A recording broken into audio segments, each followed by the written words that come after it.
Nous vous en parlions dès hier sur Europe 1. C'est vrai que la RTBF, la radio de télévision belge, entreprise publique, a décidé lundi soir de diffuser le discours de Donald Trump en léger différé.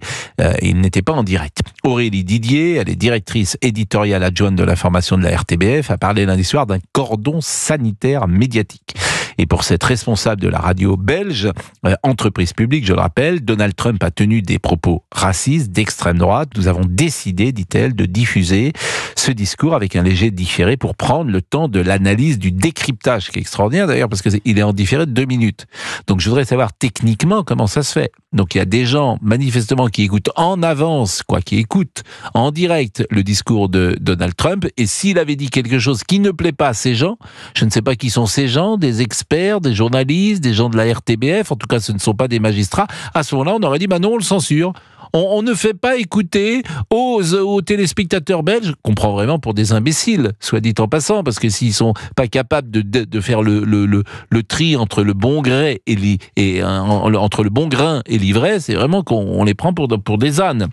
Alors, on peut peut-être réécouter Madame Aurélie Didier avant d'être avec Georges-Louis Boucher, qui est le président du mouvement réformateur en Belgique, comme politique donc, et qui nous dira ce qui se passe en Belgique. Mais vous avez peut-être déjà entendu hier, et puis peut-être dans nos différentes émissions, ce que dit cette dame, directrice éditoriale adjointe de l'information de la RTBF. Alors on a constaté à plusieurs reprises que Donald Trump a tenu des propos racistes, d'extrême droite, xénophobes, d'incitation à la haine également. Et donc nous avons décidé de diffuser ce discours avec un léger différé pour prendre tout simplement le temps de l'analyse du décryptage. C'est une pratique que nous appelons avec un terme technique qui s'appelle le cordon sanitaire médiatique et qui nous permet tout simplement d'éviter de banaliser des propos d'extrême droite, des propos d'incitation à la haine. Il ne s'agit certainement pas de censure. Évidemment que la RTBF ne pratique pas la censure. Ce n'est pas pour autant, et je tiens vraiment à le préciser, que la RTBF est pro ou anti-Trump. Nous faisons un travail impartial. Je vous assure, plus j'écoute ça fait une dizaine de fois maintenant que je l'entends, je trouve ça absolument invraisemblable. Chacun connaît Orwell. Orwell décrit un régime où le parti contrôle chaque aspect de la vie, à travers la surveillance omniprésente assurée par des télécrans, la police de la pensée, Big Brother surveille. Eh bien, Madame Aurélie Didier, c'est une enfant de Big Brother, elle incarne le rôle du ministre de la vérité. C'est un personnage du roman d'Orwell, 1984. Le ministre de la vérité, elle est chargée, en l'occurrence, de dire la vérité. On est avec Georges-Louis Boucher. Bonjour monsieur, vous représentez le mouvement réformateur en Belgique et vous-même avez quand même réagi. Vous n'êtes pas si nombreux en Belgique à avoir réagi.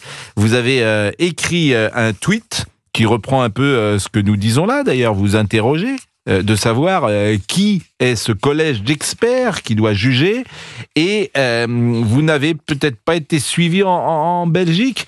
Quelle est l'atmosphère politique aujourd'hui en Belgique qui justifie la position de la RTBF ? Mais tout d'abord, bonjour et merci pour votre invitation. En fait, ce qui se passe, c'est qu'en Belgique, depuis de nombreuses années, et surtout dans le sud du pays, il y a une vraie domination, il y avait une domination des partis de gauche qui ont imposé toute une série de règles pour cadrer le débat public. Et donc, en fait, qu'on ne pouvait pas parler de toute une série de sujets qui ne leur conviennent pas.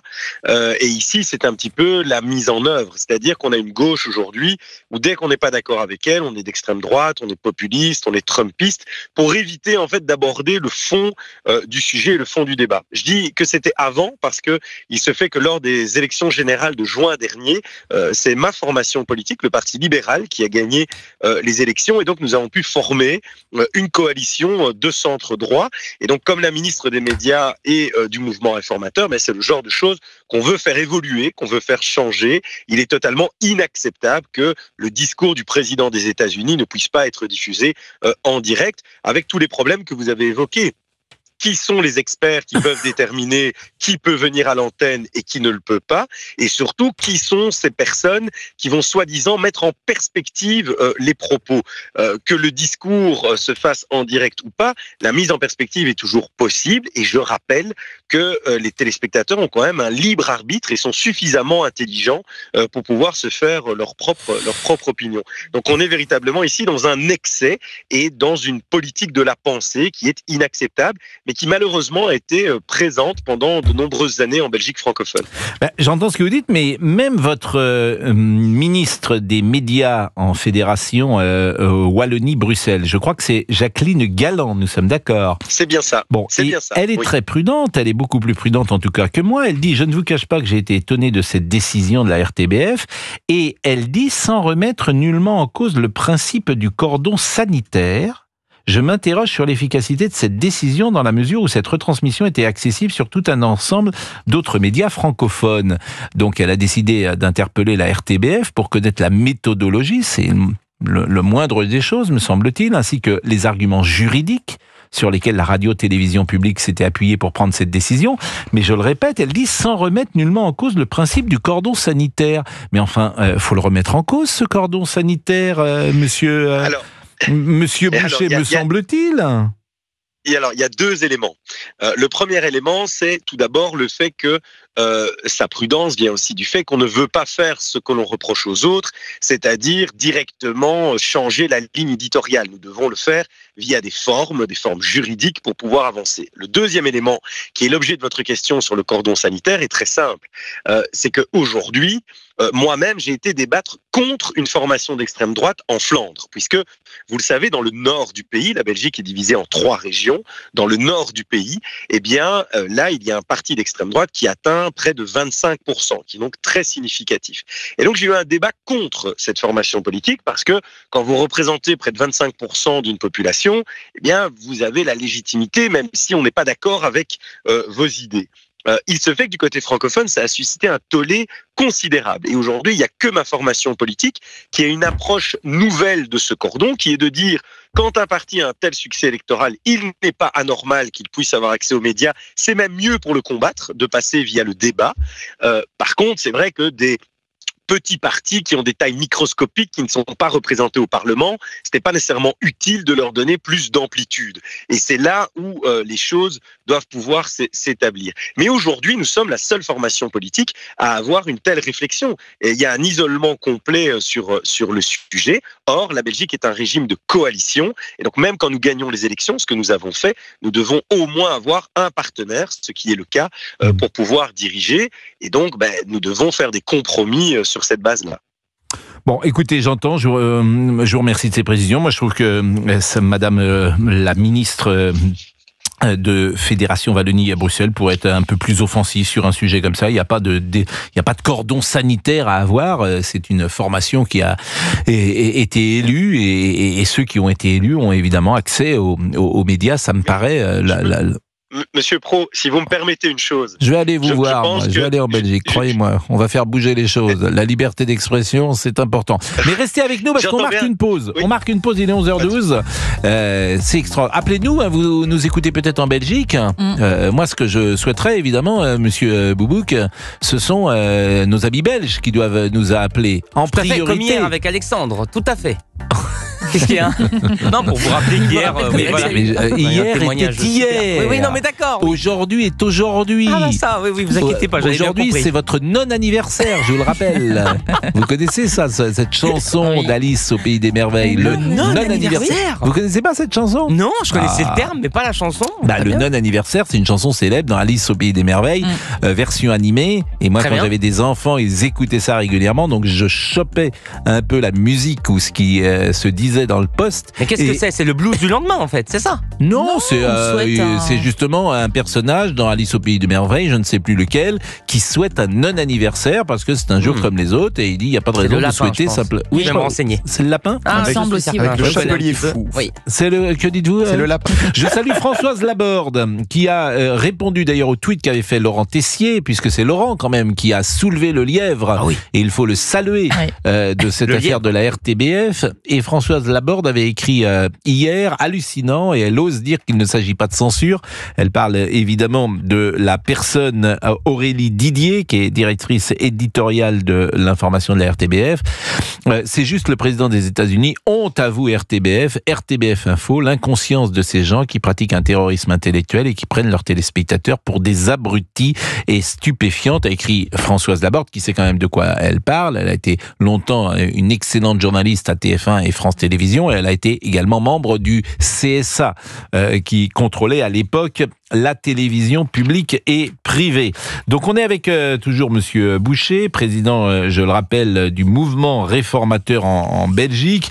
On découvre effectivement ce monde stupéfiant de la Belgique, mais vous savez, il y a quelque chose qui est intéressant parce que ceux qui voudraient supprimer Twitter, ils sont nombreux en ce moment, c'est Twitter qui a permis de réagir à ce que fait la RTBF. S'il n'y a pas Twitter, la RTBF n'est pas inquiétée, si j'ose dire, Monsieur Boucher. Et on voit bien la liberté d'expression, combien aujourd'hui elle est mise à mal par des médias traditionnels, et combien une plateforme comme X permet cette liberté d'expression, et qu'on en parle après parce que ça alerte l'opinion, Monsieur Boucher. Exactement. Et donc, vous savez, tout à l'heure, vous parliez de la virulence de la réaction. En fait, il faut bien se rendre compte que c'est une véritable guerre culturelle qui se mène aujourd'hui du côté de la Belgique francophone, où j'ai souhaité, avec ma formation politique, faire en sorte que la chape de plomb, où la gauche nous impose une série de débats, eh bien, puisse sauter. Ce qui a des conséquences très concrètes dans une série de décisions. Par exemple, pendant 20 ans, il était interdit d'être pro-nucléaire en Belgique. Nous avons fait sauter cette digue. Nous sommes un des seuls pays au monde à avoir un droit de chômage à vie, ce que j'ai remis en cause et qui va être modifié prochainement. Et donc, en réalité, la gauche était tellement dominante. C'est quoi un droit de chômage à vie ? Ça veut dire qu'en Belgique, vous pouviez sortir de l'école, quitter le chômage pour avoir votre pension. Là, on vous entend mal, là, malheureusement. Je ne sais pas si vous avez bougé ou pas. Je ne sais pas si vous avez bougé ou pas. On vous entend mal. Non, je n'ai pas bougé du tout. Bon, vous disiez là, vous m'entendez ? Là, je vous entends mieux. Donc, vous disiez qu'on peut sortir de l'école et avoir un droit de chômage à vie, ne jamais travailler et toucher une pension. Exactement. Ça, c'est le système belge tel qu'il existe. Et ça fait 3 ans que j'ai remis ça en cause. Alors, au début, quand vous remettez ça en cause, vous êtes un fasciste, vous en prenez au pot. Mais lui, ça s'appelle Europe. C'est vrai, vous avez raison. Non, mais pas bon, Monsieur Boucher. Mais dites-moi, vous avez du boulot en Belgique. Mais est-ce qu'il y a des réactions, par exemple, on en a parlé pour la première fois hier soir, d'abord hier matin sur Europe, et puis hier soir sur CNews, et puis on en a reparlé ce matin. Est-ce qu'il y a des réactions, puisqu'on doit être le seul média, j'imagine, à en parler, c'est un média français, CNews, moi je ne mesure pas l'influence de CNews en Belgique, est-ce que ça a une influence ?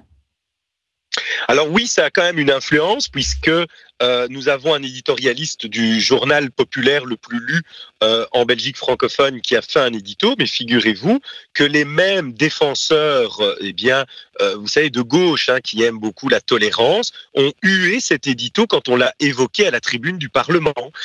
Il y a des journaux qui en ce moment même sont en train de reprendre mes propos qui sont diffusés chez vous. Ça a coupé de nouveau. Oui, ça a coupé de nouveau. Je ne sais pas pourquoi ça coupe, Monsieur Guinec. Je ne sais pas, mais en tout cas, on a Philippe qui nous a appelé, qui veut réagir. Bon, Monsieur Boucher, je vous remercie. On a compris l'essentiel de votre message. On essaye de se rappeler parce que ça nous intéresse. C'est un sujet vraiment qui nous intéresse beaucoup. Et vous nous direz les réactions, bien sûr, en Belgique, ces prochaines minutes. On est avec Philippe. Philippe qui nous appelle de Mons, en Belgique. Oui, bonjour. Bonjour Pascal. Philippe. Dites-nous ce que vous pensez de cette affaire que je trouve folle. Alors d'abord peut-être vous expliquer, moi j'habite à Mons en Belgique, la même ville que votre interlocuteur monsieur Georges-Louis Boucher, que je salue, qui est le président du parti auquel j'adhère, mais je suis commercial sur la France. Donc je vous écoute beaucoup dans ma voiture quand je suis en déplacement. Et donc, oui, moi je vous appelle en tant que citoyen belge, contribuable. Je suis scandalisé par l'attitude de la RTBF. Et au passant, n'est pas du tout une chaîne nationale, comme ils le prétendent. C'est une chaîne régionale qui n'est écoutée et vue que sur Bruxelles, la Wallonie et un petit peu le nord de la France. Parce que nos amis flamands, ne vous inquiétez pas, nos amis flamands ne regardent pas du tout la RTBF ou la regardent très peu. Donc il faut arrêter de parler d'une chaîne nationale. C'est une simple chaîne régionale qui reçoit, tenez-vous bien, 390 millions d'euros de dotation publique. 390 millions d'euros de dotation publique pour un petit audimat finalement. Donc je pense qu'en Europe, ils doivent être une chaîne qui reçoit par auditeur, par téléspectateur, une des plus grosses dotations publiques. J'ai calculé sur base des contribuables wallons et bruxellois, c'est plus ou moins 100 € d'impôts. Donc moi, comme contribuable, comme citoyen, je donne tous les ans 100 €, 150 € via mes impôts à la RTBF. Pourquoi ? Pour que ces gens décident un jour, nous ne transmettons pas en direct l'investiture de monsieur Trump. Alors moi, personnellement, j'étais en télétravail ce jour-là, j'ai suivi l'investiture de monsieur Trump, je l'ai regardé sur LCI. Ce n'est qu'après, le lendemain, ou un jour... Vous auriez pu la regarder sur CNews. Alors, je n'ai pas CNews à la maison. En Belgique, je ne le capte pas. Peut-être que je n'ai pas le bouquet numérique. Capter, je ne regarde pas. Il n'y a plus d'antenne pour capter. Il faut s'abonner. Quoique, c'est la TNT, mais bon. Voilà. Mais croyez bien que quand je suis en déplacement en France, dans des hôtels ou quoi, je regarde beaucoup CNews. Ça va. Donc, vous avez le droit de continuer de parler. Je vous aime bien. Vous avez le droit. Je vous aime bien. Et donc, moi, je l'ai regardé sur une autre chaîne. Et j'ai appris ça le lendemain ou 2 jours après qu'ils avaient retransmis en différé. Mais vous vous rendez compte que c'est la seule chaîne au monde. C'est ce qui est intéressant. C'est la seule chaîne au monde. C'est-à-dire que Trump, sans doute le discours de Trump a été retransmis en direct dans toutes les chaînes, dans tous les pays du monde. Je dis bien du monde.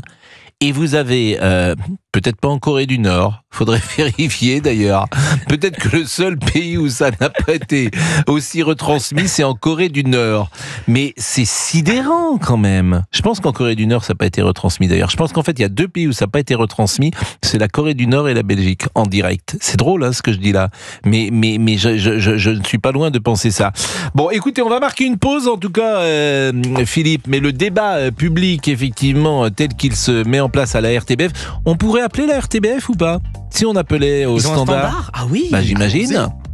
Je vais appeler la RTBF. Je vais me faire passer pour un auditeur, pour un ami de Mons, peut-être. Je vais dire bonjour, je voudrais... Ça. Non, il faut être transparent et dire que vous êtes européen, non ? Bon, d'accord, je vais appeler, je vais dire bonjour, je suis européen. Si on a encore des problèmes pour rien... Bonjour, je suis européen, c'est un peu prétentieux de dire ça. Comme ça, ils passeront la séquence ce soir, c'est très bien. Exactement. Bon, on appelle, vous trouvez le standard de la RTBF ?